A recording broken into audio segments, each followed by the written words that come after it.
શેઠ તમને ખબર છે હું અહીંયા કેટલા વર્ષથી બેહું છું? હા ખબર જ હોય ને, 10 વર્ષથી બેસે છો. શેઠ જયારે હું બેહવા આવ્યો ને તો તમારી પાસે એક મશીન હતું, અત્યારે 14-15 મશીન છે તમારી જોડે, અને એક ઘરનું મકાન પણ તમે લઈ લીધું, 4 વ્હીલ લઈ લીધી. તો હોય જ તેને, હું કમાણો છું. શેઠ તમે નથી કમાણા, અમે કમાઈને આપ્યું છે. ડોફા તું કેવા શું માંગે? શેઠ ખાલી કહેવા એટલું માંગુ છું કે આખું વર્ષ મંદી કરી અને તમે જે ભાવ ઘટાડ્યો છે, તો હવે છેલ્લો દિવાળી મહિનો બાકી છે, તો તમે કઈક ભાવ વધારી દો, અથવા કઈક અમારા વિશે એવું કરો કે ભાઈ અમારી દિવાળી સુધરી જાય.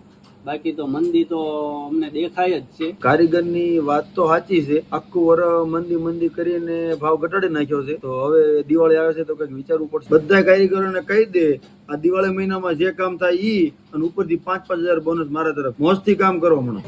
મંદી કરી અને આખું વર્ષ ઘટવી નાખ્યું, અને તોય છેલ્લે ભાવ ન વધાર્યો હોય તો છેવટે બોનસ આપજો, અને આ વિડીયો બને એટલો શેર કરી દેજો. જય શ્રી રામ, જય માતાજી.